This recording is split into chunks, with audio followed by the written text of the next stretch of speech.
J'ai demandé à la Lune Indochine. 1, 2, 3, 4.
Hop.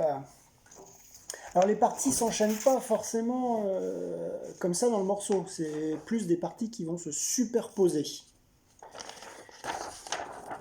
On a la première partie, on va déjà se concentrer dessus. Voilà, celle-là. C'est des noirs. Donc par rapport à mon métronome. Une noire, c'est à chaque fois que j'entends. Donc à chaque fois que j'entends ça, je joue les notes. Regardons. On a 2 sets, donc le set qui est ici, sur la troisième corde, non, le set c'est le troisième point, et le set au-dessus. Plutôt que de me dire, je vais faire ça, ça, et ben je vais appuyer directement avec ma phalange sur les 2 cordes. Donc j'appuie assez fort pour avoir la répartition qui tombe, les 2 cordes. Bon ben je la rechercherai. Voilà. Donc j'appuie pour avoir les 2 notes qui résonnent en même temps. En plus ça crée un petit accord.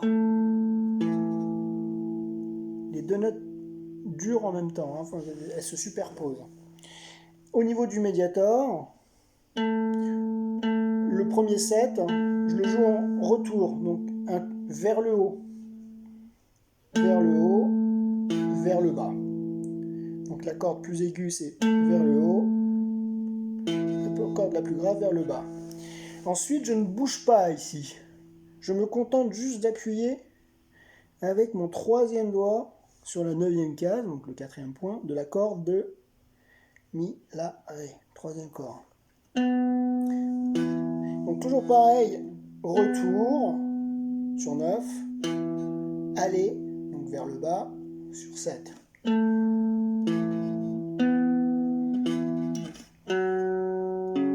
Et après, comme on a pour ici à 7, et ben on a la même chose à 4. Et là on joue 2 fois. Donc 7, 7, 9, 7, 4, 4, 4, 4. Et c'est toujours de l'aller-retour au niveau de la main droite. Attention de bien être positionné, essayez de ne pas être... Voilà, pour avoir besoin de chercher les cordes. Je suis proche de mes cordes, donc je peux être déjà posé ici, mon talon de main posé ici. Je relève quand même mes doigts pour empêcher ne pas qu'il y ait justement d'empêchement de corde de résonner. Donc je lève ici, mais par contre ici, je suis posé. Clac. Et c'est un tout petit mouvement que je fais. Hein. Donc si je fais ici.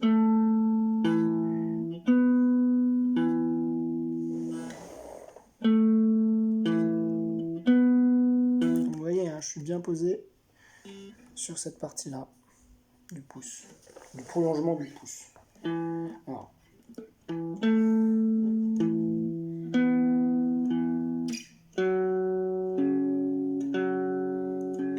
On le fait 2 ou 4 fois, donc je reprends ma partition qui est dans le parterre. Et après on va passer à la suite. Alors la suite,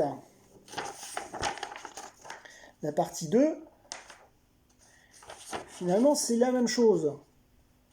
Sauf qu'au lieu de le jouer en noir, je le joue en croche.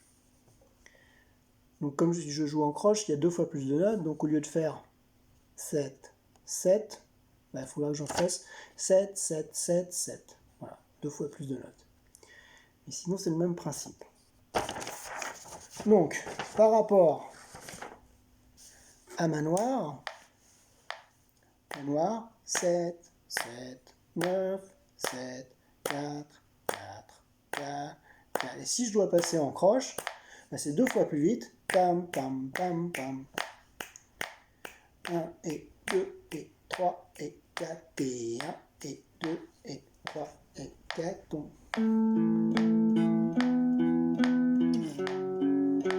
Au niveau de la main gauche, ça ne change rien. Hein. Entre la première partie et la deuxième partie, la main gauche reste identique. C'est la main droite qui va jouer plus vite. Donc quand c'est des noirs, là je passe en croche.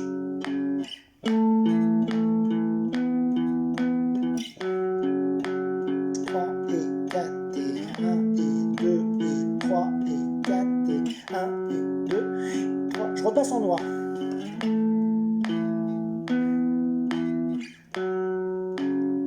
Croche.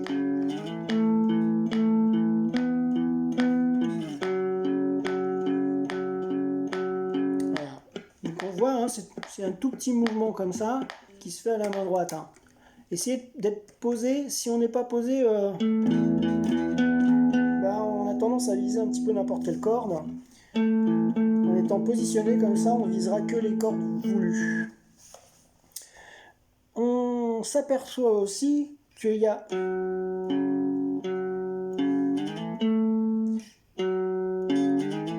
voilà, je viens glisser comme ça. Ça fait un slide, donc restez bien appuyé sur les changements, même quand on...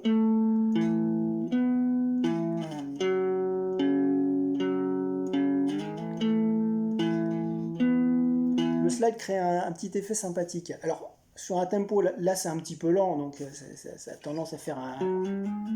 comme ça. Mais si on est sur un tempo plus rapide... 3, 4... Même en noir.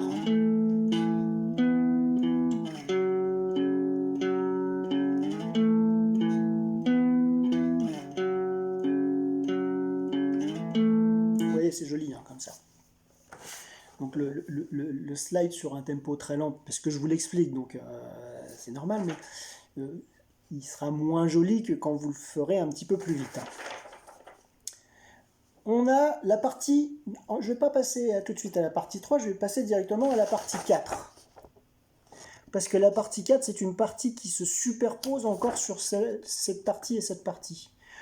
Le morceau, il commence par cette partie-là, il y a un guitariste, après il y a un deuxième guitariste qui vient à la 3e fois qui fait ça, et à la 6e ou à la 8e fois, je ne sais plus, donc à écouter, il y a cette partie-là qui se superpose sur les 2 premières parties. Hein. Donc c'est un 3e guitariste. Hein. Donc là, on est sur les 2 dernières cordes.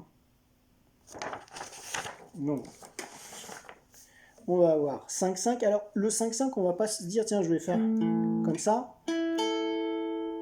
Parce qu'après, on a ça. Donc, il faut toujours anticiper ce qu'il y a après. Donc, comme après, on va avoir ça, ben, on va plutôt faire le 5-5 avec le deuxième doigt et le troisième doigt en dessous.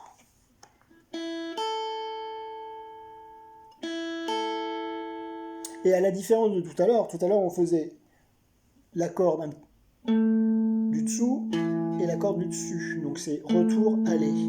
Et là, on s'aperçoit que c'est pas la même chose. C'est d'abord la corde plus grave, donc en aller, et après c'est la corde plus aiguë, donc la corde de mi, en retour. Voilà, c'est pareil, on reste bien appuyé hein, pour avoir les notes qui se superposent. Après, je joue, je lève le 3, voilà, pour avoir mon premier doigt ici. On pourrait d'emblée se dire, ah ben, je peux poser mon 1. Alors, oui et non. Alors oui, parce que quand on y va lentement, quand on fait juste ça, on peut se préparer en positionnant. Mais si on enchaîne avec...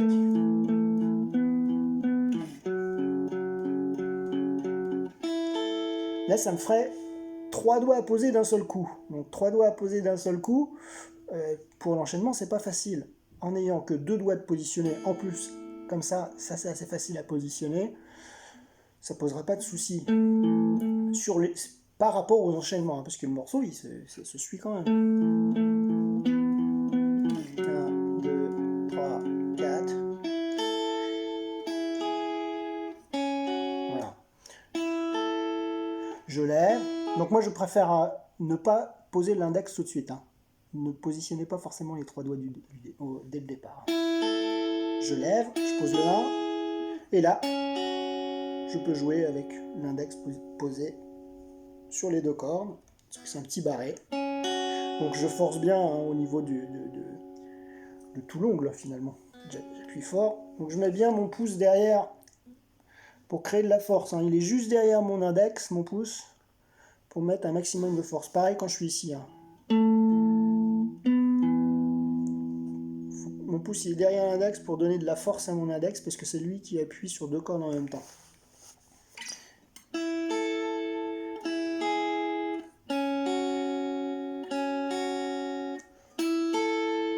Alors, 2, 3, 4. 2, 3, 4. 2, 3, 4. On aurait pu faire une petite variation là. Au lieu de jouer 2,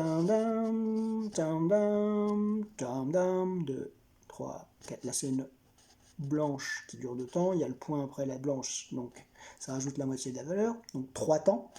1, 2, 3. Pam bam, pam bam, pam bam.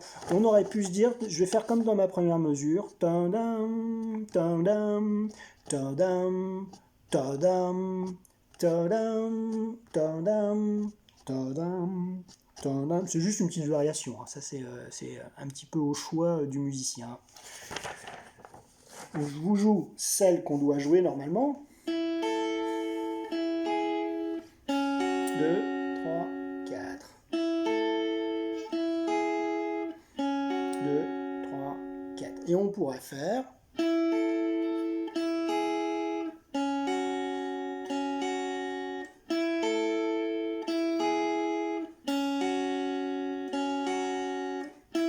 Ça fonctionne aussi. Hein.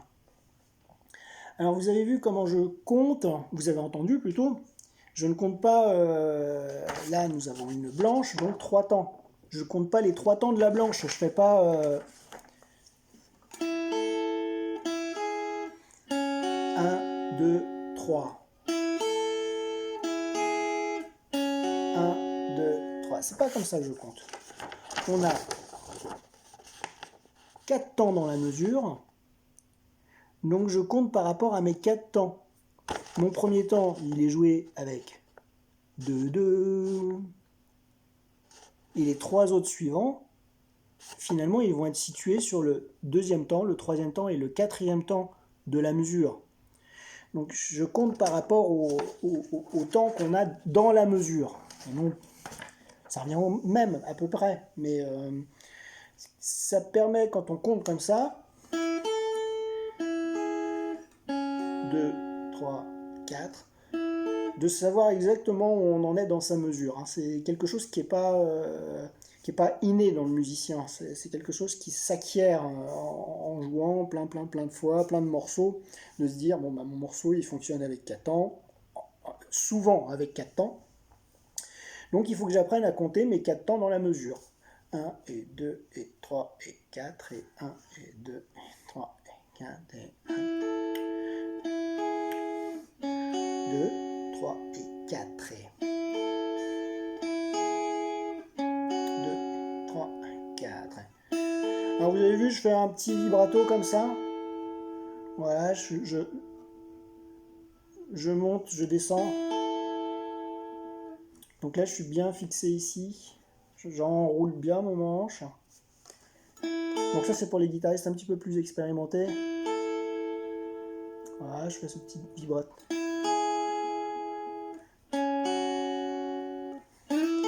Et pareil, je peux l'amener avec un petit slide. Donc, je peux partir de la quatrième case, de la troisième, ça revient au même.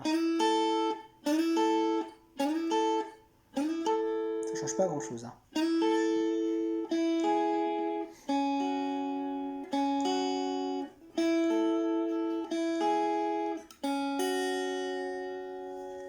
Ensuite, donc là, j'ai fait la version avec le... Sinon, c'est 2, 3, 4. 2, 3, 4. Pareil, je peux l'amener avec un petit slide. Nous avons la partie... Globalement, à partir du moment où le chanteur commence à chanter, on va avoir 2 fois ça, une fois la partie 3, 2 fois ça, une fois la partie 3, 2 fois ça, une fois la partie 3. C'est à peu près comme ça la structure du morceau. Donc, écoutez, ça s'entend facilement. Alors, bon, la partie 3, elle n'est pas très compliquée. Hein. 9. Donc on appuie bien avec le 1 sur les 2 cordes en même temps. Toujours retour, aller, retour, aller. Et là on en a 4. 1 et 2 et 3 et 4. Quatrième case. 2 et 3 et 4. 11e case. Donc 11e case c'est à côté de 2 points. 2, 3, 4. Et là c'est le plus dur puisqu'on repasse à 9, 7. 2, 3, 4. Voilà. Je refais la partie 3. 1, 2, 3, 4. 2, 3, 4. 2, 3, 4. 2, 3, 4. Et ça va plus vite. Hein.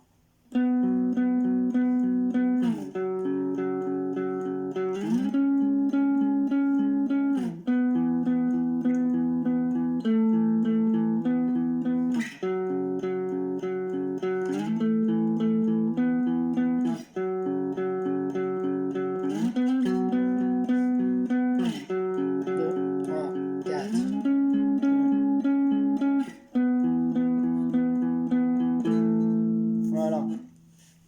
Donc Indochine.